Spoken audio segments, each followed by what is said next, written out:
No, Greg, I watched a movie called The Fall Guy. Oh, you Uh, went and saw that movie? It looked terrible. I went and saw The Fall Guy in theaters. I went and bought a ticket. Well, I have AMC Stubs A-list, so I didn't buy a Right. ticket. I just redeemed one of my Right. free movies of the week to go see it. And the thing is, like, when they announced this movie, or when the trailers first came out, I was like, it looks like it looks like mediocre. Like, it doesn't look horrible, doesn't look like great either. And I saw some reviews. And when I say reviews, I just mean like people I follow whose opinions I respect were like, you know what? It's like it's a fun time. They're like, if you just like are in for like the silly nonsense, it's a fun time. And then a buddy of mine who I like, we talk about movies all the time. He saw it and he was like, "Oh man, that's like one of my least favorite movies of the year. I hated it." He's like, "That was awful." So just in general, a lot of mixed opinions on this movie. So I had no idea what to expect going in. But what I did know is that I really like Ryan Gosling and I really like Emily Blunt. I think they're great actors. I think Ryan Gosling's charming. Obviously, when I reviewed Barbie, I talked about him a lot. I think that he's good in almost everything he's in. He's always great. I enjoy him all the time.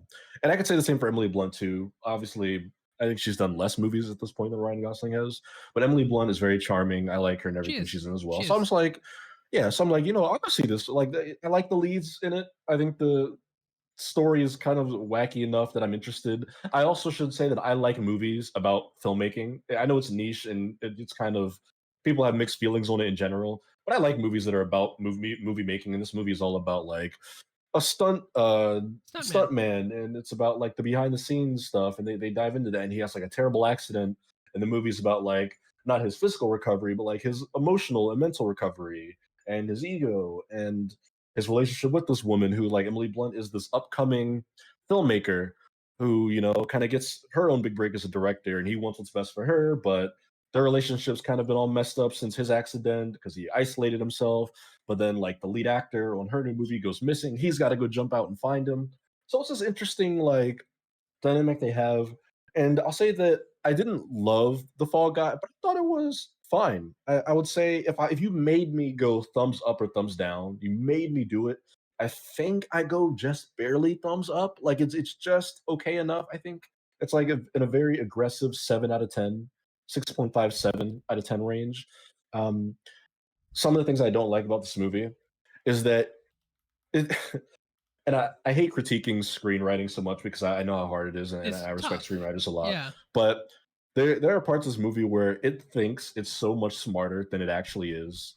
Like, there's, like I said, it's a huge nod to filmmaking, specifically stuntmen, but also just like the filmmaking process in general.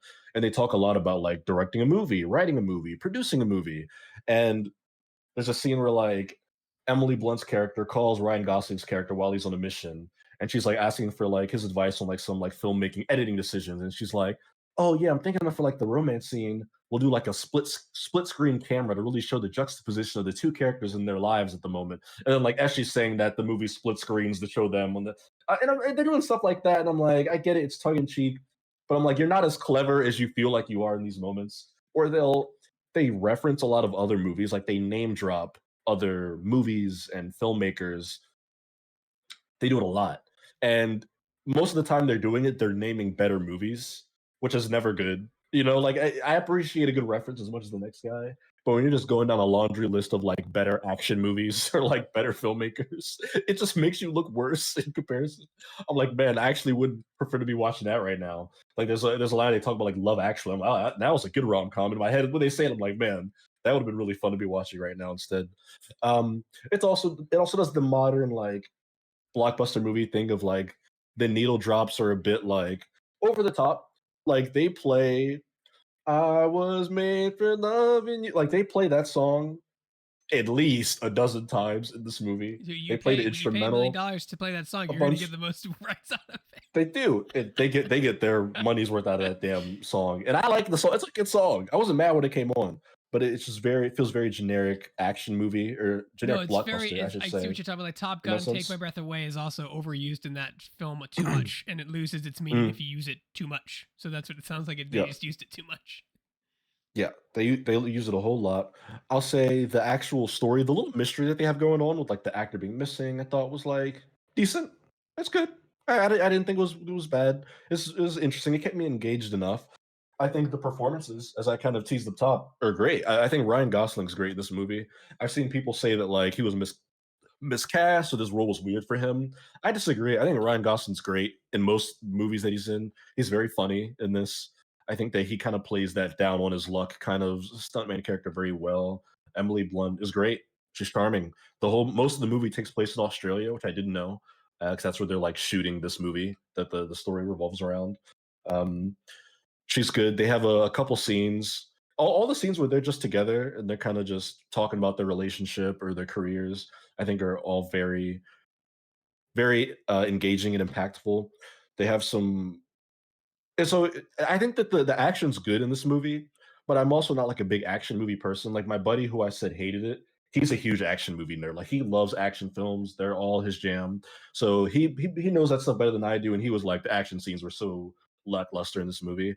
Um, there were a couple scenes, like there's a scene they keep showing in the trailer where there's like the chase through the street where they're like on the back of the truck. That was a Fast and Furious ass scene. I could have left that. I did not enjoy that scene at all. But other than that, there are a lot of good action set pieces in there. Like I said, the characters are good. They have I think her name is Hannah Waddingham, something Waddingham. She's in Ted Lasso. She's one of the main characters in this. Although her character was kind of strange, but she's fine in that role. But overall, it's just very fine, very generic action movie. You can tell that Universal thought this was going to be like the summer blockbuster hit for Well, their May release, season. yeah, for sure. It's yeah, it's definitely not going to be that. But I think it's fine. It's not like horrible. It's not going to be the worst movie of the year, but Do you I thought do it you was just decent. do you feel like this would have been a better drama than it would like an action comedy? Like, do you think if they would take it a little more seriously? Because I feel like that's the problem with a lot of these movies is like they go too far to the comedy or the action genre, and the seriousness is toned down because of it. And because I feel like it would have been benefited from more of a drama because it sounds like to me like it's an action Mm, comedy based on what you've told me. it is an action comedy. I don't know if that would have made the movie better. Because my thing is, I also think that a lot of movies take themselves too seriously. On the other side of that, like I don't know. I feel like every movie thinks it's like such serious uh, Oscar drama that I'm fine with the movie that's like willing Yeah, to be no, it doesn't have to silly and be that dumb. that that deep, but just more Um, more relatable, right? More serious can be good for characters and development and stories sometimes than just gag or yeah, stunts. Yeah. yeah, maybe. I don't know if it would have changed the quality of the movie. I think that if they had just spent more time fleshing out the relationships, if they had moved away from some of the references, if you had just dropped a lot of that stuff, a lot of the in jokes. They talk about they talk about Hall H at Comic Con 3 or 4 different times in this movie. Hall H at Comic Con, great. I'm sitting in the theater and I'm like, nobody else in this theater knows what Hall H is. I'm like, that is not this. I'm like, what are we doing? It's just like these inside nerd entertainment jokes, and I'm like, stop. I'm like, stop doing that. Stop it. Um, so I think if you got away from a lot of that stuff, you'd have more time to like give the characters a little bit more depth than they had, a little bit more characterization. I think would have been nice. Um, the villain can be a bit over the top, a little mustache twirly, which is always kind of silly to me. That never really works for me in a modern movie. Whenever your villain is just an over the top evil son of a bitch who doesn't really have any sort of Redeeming. He's not Shades of believable Grey. He's like just evil. Yeah, doing it just evil. yeah, the motivations aren't like rooted in anything good or meaningful. It's just like I'm just a horrible person and I will get what I want by any Yeah. means necessary. It's like all right, well that's not compelling. Um, So yeah, it's a very meh action movie. You're not missing anything if you don't see it. But I also wouldn't like hammer it. I wouldn't be like, oh my god, I can't believe I wasted 2 hours of my life. I thought it was fine. I enjoyed some moments of it for sure. Um, I imagine if this movie was starring different actors, it'd probably be even worse. But it is just all right. The I Fall feel Guy. like if we're getting I feel like this is an example like we may be getting away from the algorithmic casting. Like I like Ryan Gosling, I do. I like him. I think he's a talented actor. He's got chops, he can sing, he's funny, he's got good comedic timing, right? So Emily Blunt too. Like Mhm. she's funny, she's charming, she's got good comedic timing. But I feel like there's certain situations where I feel like they thrust certain individuals into a film because there's a box office attachment. I've talked about this before, right? Like Ryan Gosling should guarantee X amount of residuals, and I feel like the farther we get away from that, which is good, we should be casting actors, well known or not known, to roles that fit them well, right? Regardless Mhm. of what the attached box office revenue of having their name on a poster is. And maybe this is like the first movie because like that, these are two huge names. David Lynch is even a huge name. You know what I mean? Like, and it didn't do very It's well. David Leitch. David David Leitch. Leitch. Oh, It's okay. the dude.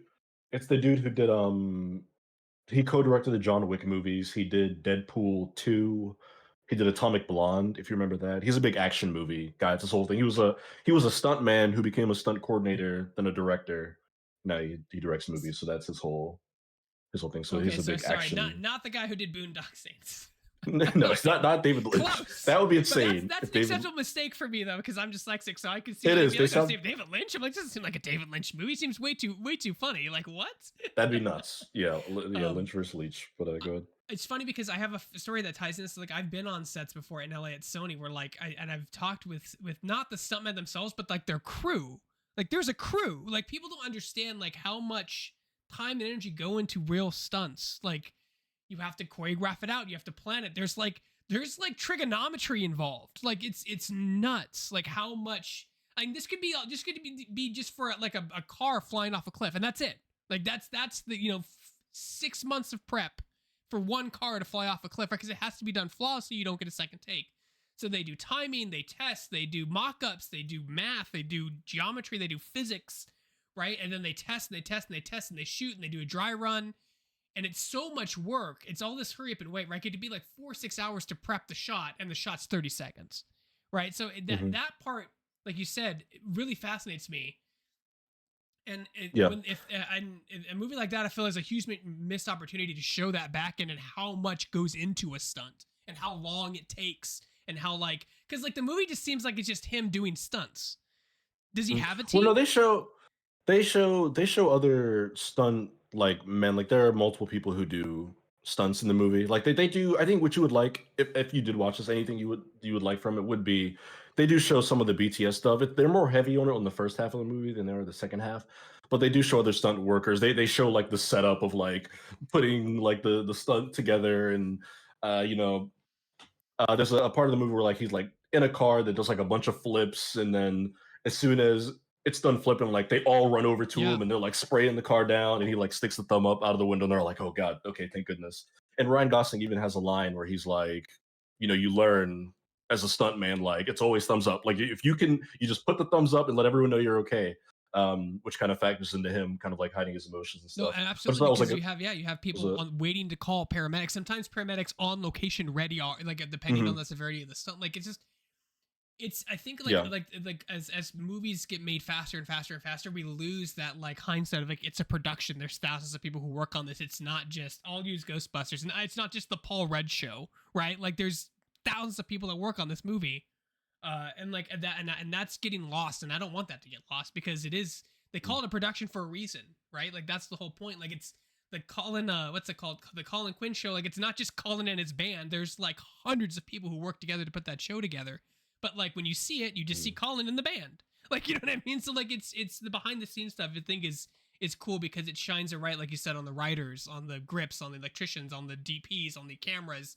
You know what I mean? Like on the drivers. You know what I mean? There's it's just a huge production, and I wish more people realized how involved everything is in the testing, just in mhm, general, like how long something takes when you have an idea and fully realize it. It goes for computers a little faster, but like it's still a process. You have to do multiple tests and then show the producer, the director, like what the tests look like. Then they give notes before you even anywhere near a final product. It's just the so much time that you would not realize goes into the stuff for stuff you see on screens for sometimes fraction of a second, right? Fractions. yeah. Mhm.